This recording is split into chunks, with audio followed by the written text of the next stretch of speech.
Boa noite. Esta é a CNN Brasil, eu sou Abílio Diniz. E esta é a nova temporada de Caminhos. Caminhos para o nosso Brasil. Caminhos para esse Brasil que nós tanto amamos. Caminhos para que o Brasil cresça, se desenvolva, gere empregos, distribua renda e faça inclusão. E desta vez, nós estamos conversando com as pessoas que movem o tabuleiro político e econômico do nosso país. Pessoas que estão promovendo as coisas que estão acontecendo no Brasil. Estão jogando por nós. E temos hoje a alegria de termos conosco a ministra Simone Tebet, ministra do Planejamento e Orçamento. Simone, obrigado por ter aceito o nosso convite. Um prazer você estar aqui conosco. Muito obrigado. Imagina, Abílio. Prazer é todo meu poder estar aqui conversando com você, né, no seu programa Caminhos e com todos os telespectadores da CNN. Simone, vamos ver um pouquinho da sua trajetória. Tem um vídeo contando um pouquinho de como é que você chegou até aqui. Vamos olhar para ele. Vamos lá. Simone Tebet nasceu em Três Lagoas, em Mato Grosso do Sul. O pai, Rames Tebet, foi governador, prefeito e também senador. Antes de concorrer ao mandato, foi professora universitária por 12 anos. Se elegeu deputada pelo seu estado entre 2002 e 2004. A partir daí, foi prefeita, vice-governadora, senadora, presidente da Comissão Mista de Combate à Violência contra a Mulher, líder da bancada do MDB no Senado e a primeira presidente da Comissão de Constituição e Justiça. No Senado, votou a favor do impeachment da presidente Dilma Rousseff do PT. Voto sim! Teve papel de destaque na CPI da Covid, em meio a episódios marcados por denúncias de machismo no ambiente masculino do Senado. Me peça para fazer algo que eu sou senador. Tebet se candidatou à presidência da República e foi uma das representantes da terceira via no cenário de polarização entre o candidato do PT, Luiz Inácio Lula da Silva, e o então presidente Jair Bolsonaro, que tentava a reeleição. Ela chegou a ser contestada pelo próprio partido em prol da candidatura de Lula. Ficou em terceiro lugar e no segundo turno declarou apoio ao candidato do PT. Nascida numa família tradicional do agronegócio, enfrentou críticas de parte do setor resistente ao nome de Lula. Tebet garantiu o Ministério do Planejamento. É dela a responsabilidade de gerir os gastos do governo e zelar pela qualidade das políticas públicas. Um grande desafio nesse governo, que aposta na tramitação do arcabouço fiscal no Congresso. Simone, é uma trajetória bonita, uma trajetória marcante e realmente admirável. Simone, você foi, vamos dizer assim, a terceira via nessas eleições. Você foi a terceira colocada.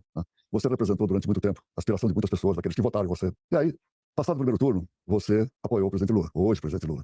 Mas você tem as suas ideias, você vinha de uma outra cabeça, de um outro jeito, de uma outra forma. Como é que está sendo conviver agora, nesse governo, com o presidente Lula e com as pessoas que estão, vamos dizer, que são seus companheiros de ministério e no governo? Bom, Abílio, primeiro, obrigada pela gentileza da edição. Uma edição tão bonita, né? Em pouco tempo, relatou um pouquinho da minha trajetória, mas me permite, a partir daí, mostrar o porquê que eu tomei essa decisão assim que acabou o resultado do primeiro turno de apoiar o presidente Lula. Eu tenho uma visão econômica diferente da visão do PT, é verdade, mas há algo que nos une. O que nos une, o que une a mim e o presidente Lula é infinitamente maior do que aquilo que nos separa, que é o amor ao Brasil e à democracia. Lamentavelmente, o segundo turno não levou dois democratas, então não havia outro caminho. Fui candidata à presidência da República, sabendo de todas as dificuldades, um projeto muito mais político do que eleitoral. Queria abrir um caminho para o campo democrático, porque na polarização é preciso sempre partidos de centro fortes para dar o equilíbrio. Então eu sabia que eu teria que fazer uma opção no segundo turno, eu já sabia para que lado teria que ir.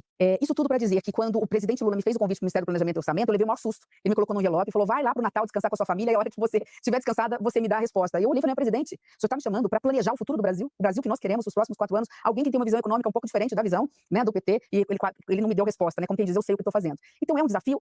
Mas eu tenho recebido por parte da equipe econômica, especialmente do ministro Fernando Haddad, as portas abertas de fazer o contraponto, de ser o equilíbrio, a voz muitas vezes, né, da oposição ali dentro para chegarmos num denominador comum. Eu acho que está dando certo essa dobradinha, afinal somos dois descendentes de libaneses também, né? Não tem como dar errado, eu acho que é nessa conta. Eu acho que sim, até com o que a gente observa, ministra, você, o Fernando, e mesmo com o Geraldo Alckmin, ali que vocês fazem aquele triunvirato, vamos assim, da economia, né? Eu acho que vocês estão estudando bem, pelo menos da visão que a gente tem de fora, é uma visão assim, altamente positiva, né? Eu também conversando com o Fernando Haddad, também tenho muito respeito por você, eu acho que vocês estão bem, né? Tem agora que realmente marcar o rumo para esse país, nós estamos para cá, está faltando dizer claramente para onde nós vamos. Se falar um pouquinho do planejamento e orçamento, né? Você tem um orçamento de 6 trilhões de reais, né, para administrar. Você tem que buscar recursos. Agora, é uma coisa que eu tenho falado, defendido sempre. Nós somos de recursos, dinheiro é sempre bem-vindo, mas nós precisamos de gestão. Nós precisamos saber como é que nós administramos esses recursos. Inclusive, digo isso para você, Simone, nós somos atrair capitais. Nós somos atrair capitais para o Brasil. Botar com o capital privado nos ajude no nosso crescimento. O governo não tem dinheiro de jeito nenhum, por mais que faça parcerias, o privado, por mais que faça, não tem dinheiro para gerar todo o desenvolvimento que nós precisamos. Nós precisamos sim de dinheiro, mas nós somos de gestão. Nós precisamos administrar bem esse dinheiro. E no mundo, Simone, dinheiro não falta. Basta você ter projetos. E o Brasil tem projetos, muitos. O Brasil é atraente pela sua população, pelo seu mercado de consumo, para que tudo aquilo que nós podemos dar para os investidores. O Brasil é altamente atraente. Agora, no mundo, qual é o elemento que é escasso? Gestão. Aqueles que performam bem, os winners, são aqueles que têm gestão. Países e empresas, além do orçamento, além daquilo que você tem que fazer, o que você pode fazer para contribuir para que nós tenhamos uma gestão melhor? O problema do Brasil é que o Brasil tributa muito e cobra mal. E gasta muito e gasta mal. Eu tenho no meu ministério um combo 2 em 1, né? Eu tenho o ministério do presente, que é o orçamento, e do futuro, que é o do planejamento. E eles têm que andar lado a lado. Eu falo que são 2 corredores. O corredor do sonho, da esperança, do Brasil que queremos ser, que é o Brasil bem planejado, depois com políticas públicas bem executadas, e o Brasil quase que do ontem, do orçamento. Tem ou não tem dinheiro para agora? E nós saímos muito empobrecidos da pandemia. Nós saímos com um déficit social muito forte e um déficit fiscal, porque também na pandemia gastamos muito e gastamos mal, naquele desespero de comprar vacinas, de ter que ajudar estados e municípios. Então olha a situação que nós temos. Um Brasil que tem 33 milhões de miseráveis que passam fome, um Brasil que ficou muito tempo sem atualizar suas políticas públicas, ao mesmo tempo um Brasil que arrecada de forma equivocada. Então o nosso papel é, dentro do Ministério do Planejamento, além do Ministério do Orçamento, que é fazer com que esse cobertor curto vá o dinheiro mais especialmente para as políticas públicas prioritárias, por determinação do presidente, achar espaço fiscal para pelo menos cobrir os programas sociais elementares, já ir pensando a médio prazo, já a partir do ano que vem, de que forma nós vamos ser eficientes com as políticas públicas. Então acho que o grande desafio esse ano é o nosso PPA, que é o Plano Plurianual, que nós vamos fazer de forma participativa com toda a sociedade. Nós vamos, a partir de agora do mês de maio e junho, estamos percorrendo todos os estados e capitais brasileiras, perguntando para as pessoas e para os conselhos e para a sociedade que Brasil vocês querem para os próximos 4 anos. E isso vai virar nossa Bíblia, vai virar um mantra. Ele é mandado para o Congresso Nacional dia 31 de agosto e aprovado até o final do ano. E ali nós temos os eixos. O eixo do fortalecimento da democracia, o eixo da sustentabilidade, o eixo da diversidade, quais são os programas na área da saúde, da educação, da segurança pública, da infraestrutura. Dentro de tudo isso, nós não podemos esquecer que investimento público sozinho não faz o Brasil crescer. O crescimento tem que vir com a parceria da sociedade e do investimento privado. Por que nós temos essa obsessão por crescimento? Crescimento, leia-se, com inclusão social, crescimento com produtividade. Não adianta crescer e deixar os ricos cada vez mais ricos e os pobres cada vez com maior dificuldade. Por que essa obsessão? É porque o crescimento que gera emprego, o emprego que gera renda, a agenda que aquece a economia e faz a economia circular. Então, eu acho que no combo, aprovando o arcabouço fiscal, que é, e aí é o meu departamento, mostrando que nós temos seriedade, que nós temos responsabilidade com as contas públicas, que nós vamos gastar mais do que arrecadamos, que nós temos um problema de endividamento, estamos de olho nele para que o endividamento do Brasil não cresça, que nós temos meta fiscal, nós sabemos que precisamos zerar esse déficit no ano que vem e começar a gerar um pouquinho de superávit nos próximos anos. Com a reforma tributária, que nunca esteve tão madura para ser aprovada como agora. Eu estou apostando, eu acompanho a tributária há 30 anos, pode até depois, se quiser falar disso, na tributária, nesses dois. E com esse lançamento de pacote mostrando que o governo está maduro para reconhecer que vai ter investimento público sim, mas que o cobertor é curto, nós vamos ter parceiros da iniciativa privada, fazendo o dever de casa na questão ambiental da sustentabilidade e trazendo recursos para os fundos ambientais, eu não tenho dúvida que essa é a receita certa para a gente garantir dignidade para as pessoas. Simone, ouvindo você, a gente fica entusiasmado. Porém, nesse plano de crescimento, nós vamos levar em consideração uma maneira muito simples, tá? Como é que cresce? Eu não acredito em crescimento sem investimento.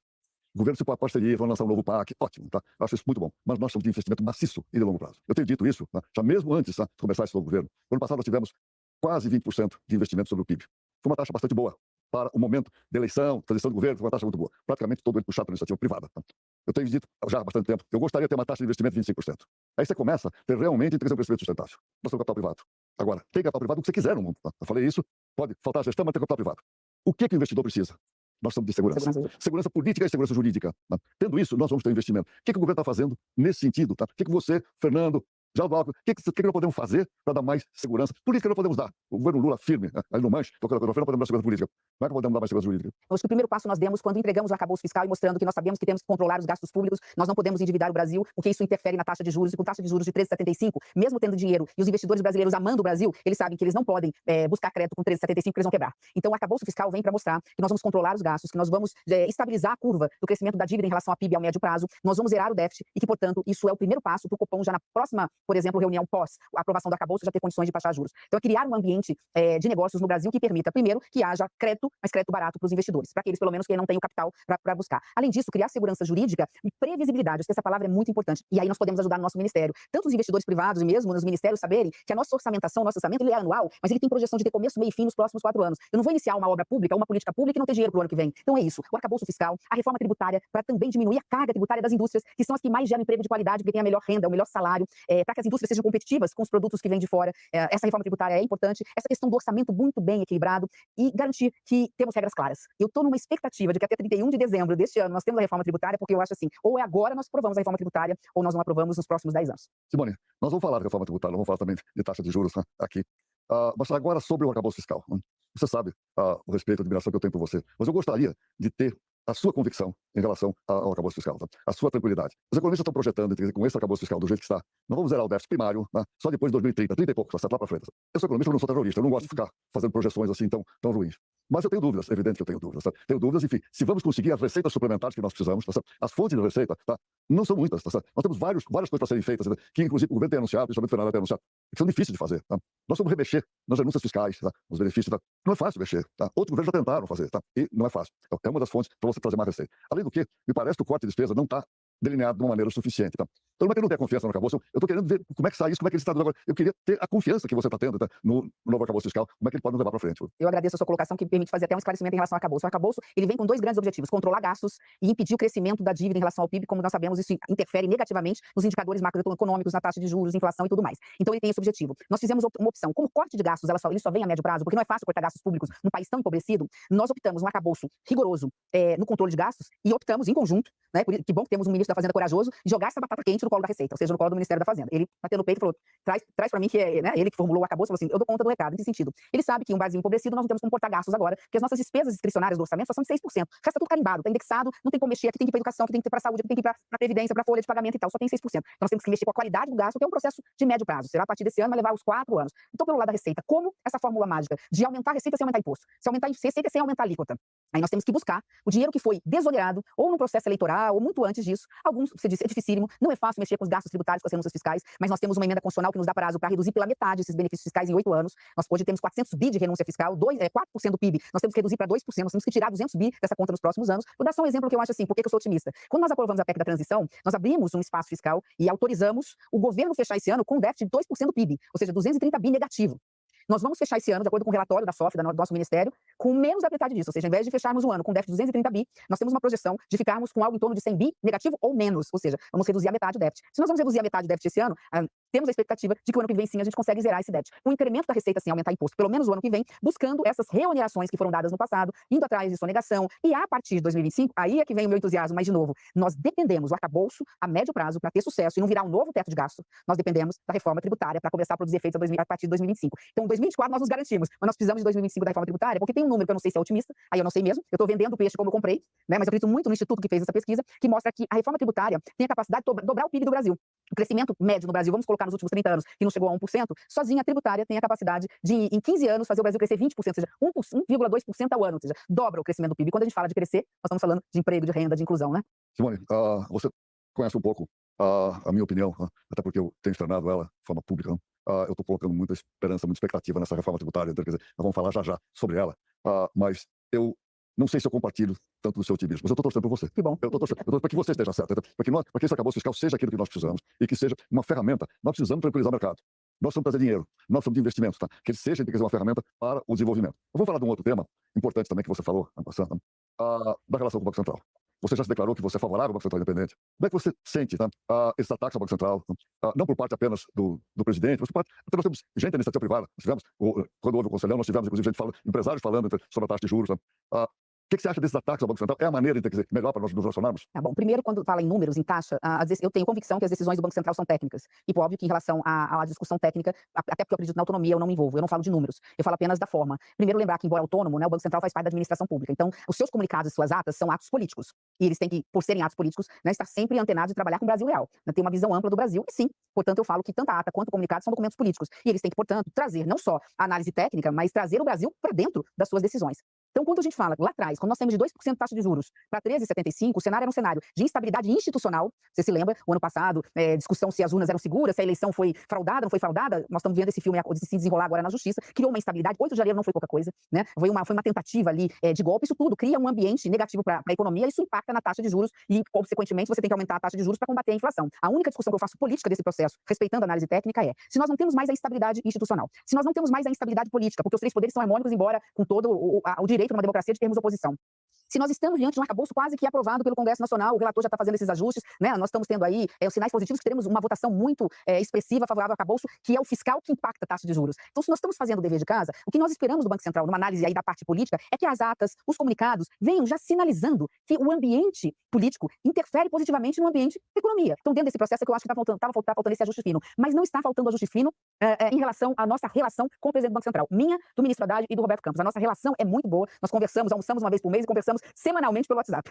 Eu acredito nisso, até porque eu sei da opinião de vocês três, tá? Principalmente você, Fernando, da relação pessoal. Até porque a gente mira muito a figura do Roberto, quer dizer, do presidente do Banco Central, mas não é só ele. Quer dizer, existe um colegiado ali que decide as coisas, certo? E ele faz questão de ser um voto só. Eu não tenho dúvida das intenções dele, principalmente do Roberto Campos. Tá? O Roberto sabe muito bem que inflação alta penaliza quem? Penaliza a classe mais, os vulneráveis, penaliza muito mais a classe mais pobre. Tá? Mas, Simone, falando aí, Banco Central, o presidente Lula tem dito muitas vezes, tá? Ele tem feito críticas ao mercado financeiro. Né?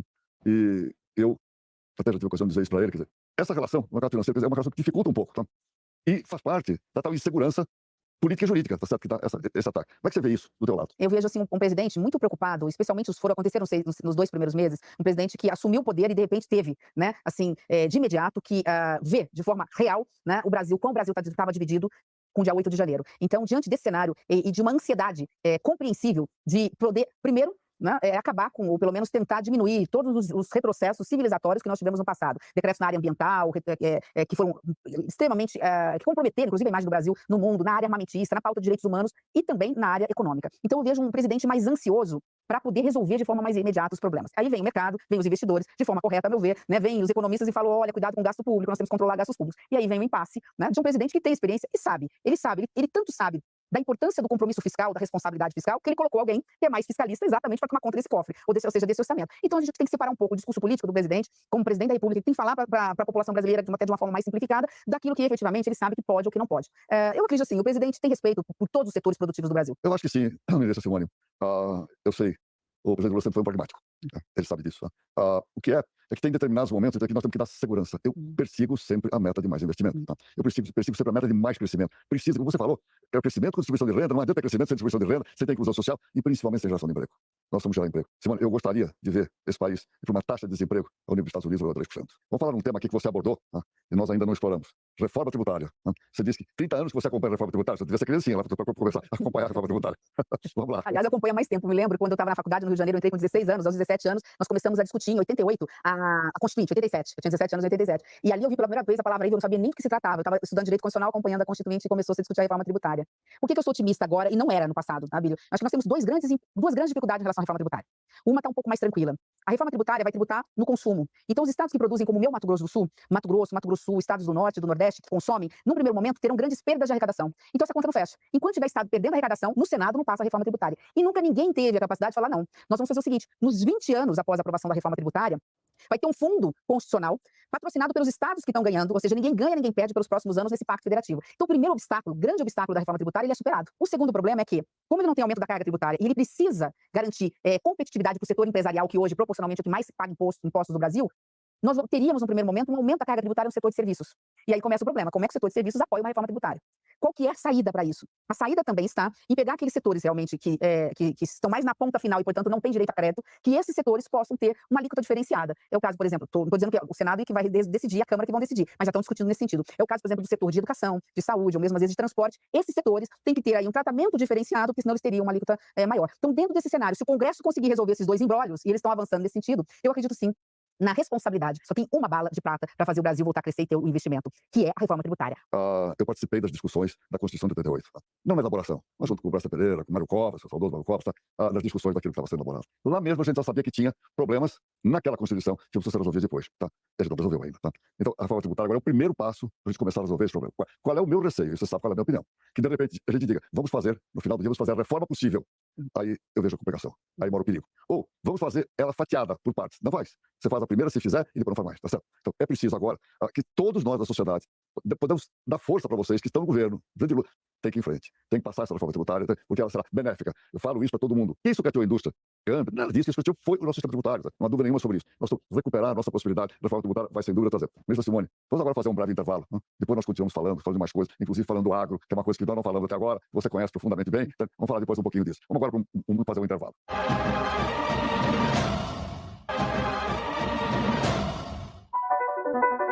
Estamos de volta com nossa jornada do programa Caminhos, hoje com a ministra do Orçamento e Planejamento, ou do Planejamento e Orçamento, ministra Simone Tebet. Voltando ainda à parte econômica, eu saber um pouquinho a tua opinião sobre as privatizações. O que você acha de privatizações? Embora liberal, pelo menos as pessoas me chamam de liberal, não sei se eu sou, mas enfim, embora liberal, nessa parte eu divido um pouco de um lado e de outro. Eu não acho que seja um Estado mínimo ou um Estado máximo. Nós temos que ter o Estado do tamanho necessário para fazer aquilo que é o essencial de serviços públicos, saúde, educação, soberania nacional, segurança pública, isso é responsabilidade do Estado. No mais, custa muito você desenvolver o Brasil no sistema de logística. Você garantir para o setor produtivo que tenha boas estradas, que tem bons portos, aeroportos, ferrovia no Brasil.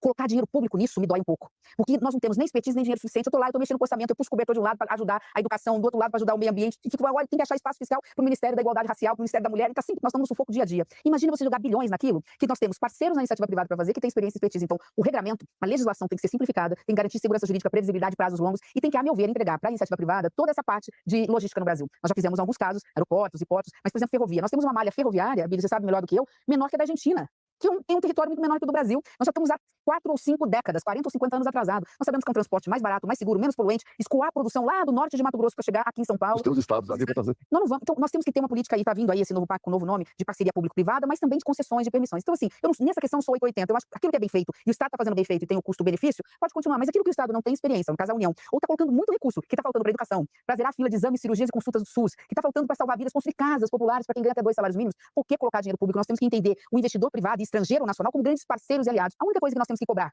dos investidores, dos empresários, do setor produtivo, qualidade daquilo que está fazendo. Vamos falar agora sobre o agro, né? Que você, pela sua origem, você conhece tão bem. Como é que está a relação do governo com o agro e principalmente a relação do agro com o governo? Como é que você acha que isso está? É uma relação que precisa ser reconstruída, é preciso reconhecer isso. Mas eu entendo, até porque também sou do agro, eu entendo que o agro hoje está mais pacificado de reconhecer que o governo está fazendo esforços no sentido de buscar alternativas para resolver todos esses conflitos que hoje existem. O Brasil precisa de paz e o campo precisa de paz. O agro, é verdade, precisa ser subsidiado em alguns produtos, é assim no mundo, não poderia ser diferente no Brasil. O Plano Safra é o carro-chefe desse setor, do agronegócio, mas tão importante quanto isso é resolver o problema fundiário. Eu acho que nós temos os 2 caminhos muito rápidos para aproximarmos ainda mais o agronegócio do governo, porque o agro é nosso carro-chefe da economia hoje, nós temos consciência disso. Primeiro, é avançarmos na Constituição e está pronto para ser aprovado, tem lá no Congresso Nacional, um projeto que prevê que quando se demarcar indígena, se faça o pagamento prévio, justo e em dinheiro para quem tem o título, não para a Amazônia Legal, porque lá é invasão de áreas públicas. Isso não. E segundo, que nós possamos assentar realmente a agricultura familiar, mas sem invasões de áreas públicas e comprando áreas. Nós temos mais de 30 milhões de áreas degradadas no Brasil, que podem ser recuperadas, inclusive, para esse fim. Porque também o agro tem consciência, Bílio, e acho que a sociedade também, que quem põe comida na mesa do povo brasileiro, o arroz, o feijão, o hortifruti, é o pequeno, é a agricultura familiar. Então, dentro desse processo, nesse país de reconstrução, é possível termos paz no campo, né, e atender igualmente o agro grande, né, e também o pequeno. Simone, não há nenhuma incompatibilidade entre o latifúndio e o minifúndio. Não há nenhuma incompatibilidade entre a grande produção e a agricultura familiar, de jeito nenhum. O que precisa, nós temos que avançar com certas coisas. Nós temos que avançar, inclusive, ter coragem de encarar uma reforma agrária de uma forma como ela pode atender aqueles que clamam por ela. O que você acha dessa invasão do MST? Eu discordo, eu acho assim, primeiro que é um movimento legítimo, um movimento de espaços produtivos. Acho que as pessoas precisam ter um pedaço de chão, ou uma casa popular na cidade, um pedaço de chão. Mas agora nós temos um governo que está aberto a esse diálogo, que tem essa pauta, né? O PT tem essa pauta de assentamentos, de reforma agrária. Então, nesse caso, o MST não precisa invadir para ter a porta aberta do Palácio. Eles conseguem falar até com o presidente da República. É através do diálogo e da moderação, e nós já estamos colocando no orçamento recurso para novos assentamentos. Já temos áreas que foram adquiridas lá na época da presidente Dilma, que só não houve assentamento ainda porque faltou o recurso que nós estamos colocando agora para assentar milhares de famílias. Acho que esse problema no segundo semestre nós deixaremos de ter, porque o governo vai estar lançando aí também um pacote nesse setor. Ministra, você é uma mulher de sucesso, é uma mulher que tem uma trajetória incrível. Não? Nós precisamos, dentro da diversidade, da inclusão social, nós temos uma valorização do trabalho das mulheres, perante o país inteiro. Quer dizer, não adianta, mas eu valorizo as mulheres, mas eu trabalho das mulheres. Não adianta, nós somos uma valorização maior. Como é que você vê isso? O que nós podemos fazer, né, para termos realmente uma valorização maior do trabalho da mulher? Você que é uma mulher de sucesso. Abílio, nada nos é dado de graça, no caso das mulheres, né? Então, assim, para que as mulheres sejam mais valorizadas no mercado de trabalho, na profissão que elas fazem e tudo mais, é preciso mais mulheres na política. Porque mais mulheres na política, elas vão estar ali, como nós estamos, fazendo leis, não só para combater a violência contra a mulher, que é a nossa principal chaga, maior vergonha, né? E somos um dos países mais violentos em relação às mulheres, mas também para poder empoderar essa mulher no ambiente de trabalho. E com igualdade, porque a única coisa que nós queremos é igualdade de salário, igualdade de condições, ser respeitadas, ser reconhecidas pelo nosso trabalho. Nós temos um dos piores índices de participação da mulher na política no mundo. Nós chegamos a 15%, quando o mundo tem, em média, 30% de mulheres. A gente não quer crescer sozinho, né? A gente quer crescer sem deixar ninguém para trás. Esse é o problema do Brasil, é que ele deixa para trás de forma fatiada, porque a discriminação e a desigualdade no Brasil é cruel. Porque a cara mais pobre do Brasil ela é sempre de uma mulher. É sempre de uma mulher preta. E é sempre de uma mulher preta do Nordeste ou do Norte do Brasil. Então você tem a desigualdade da forma mais perversa. Né? Então, é isso. Empoderando as mulheres, dando força para as mulheres, e que as mulheres se sintam representadas em outras mulheres, uma mulher puxando outra. Acho que é isso. Estamos caminhando para o fim do nosso programa, Simone. Eu queria te fazer uma pergunta final. E a Simone? O que vai acontecer com a Simone? Você vai ser candidata novamente a presidente da República? Eu sou candidata a ajudar o Brasil, em qualquer posição. Eu não sei jogar futebol, embora eu conheça, sou apaixonada por futebol, mas não sei jogar. Né? Mas assim, se eu tiver que atuar como zagueiro, como goleira, ou como centroavante, ou como atacante, eu estou no time. Eu nasci num berço que me permitiu estudar, nunca passei necessidade, né? E tenho 2 filhas. As minhas filhas transformaram o meu mundo. Eu quero para as filhas de todas as Marias do Brasil o que as minhas filhas têm. Oportunidade de estar numa boa escola, uma escola de qualidade, serem cidadãos do futuro. Então, se eu puder participar desse processo ajudando, é isso. E aproveitando eu estava aqui enquanto nós estávamos falando, né? Acho que é tão lindo o título do seu programa, Caminhos, né? Me lembrou daquele poeta espanhol, né? Caminhante, não há caminho. Sim. O caminho se faz ao caminhar. E é isso, que nós todos tenhamos coragem de fazer o que precisa ser feito. Né? Não importa o resultado, o que nós vamos avançar e conquistar no meio desse caminho, né? Já vai ter valido a pena. Muito bom estar aqui, Abílio. Muito obrigada, viu? Simone, mas que delícia ouvir você, conversar com você e saber das suas ideias. Olha, eu sou assim, muito grato de você estar aqui conosco. Gratidão é minha. Muito feliz. Tenho certeza que as pessoas que estão conosco também estão muito contentes de ter ouvido esse nosso debate. Te agradeço muito, Simone. Imagina, eu que agradeço. Estamos chegando ao fim desse nosso programa de hoje, Caminhos. Né? Eu acho que é muito importante ouvir a ministra Simone Tebet, saber das suas ideias, compartilhar com as suas ideias. E aí, eu pergunto, e a nossa parte? Qual é a nossa parte? Qual é o nosso papel? O que nós individualmente podemos fazer para ajudar o nosso país? Claro que nós podemos esperar, nós podemos exigir, nós podemos pedir coisas. Agora, é importante que a gente pense, qual é o nosso papel? Qual é o papel de você que está conosco, está em casa? O que nós podemos fazer por esse país? A gente volta amanhã com outro programa.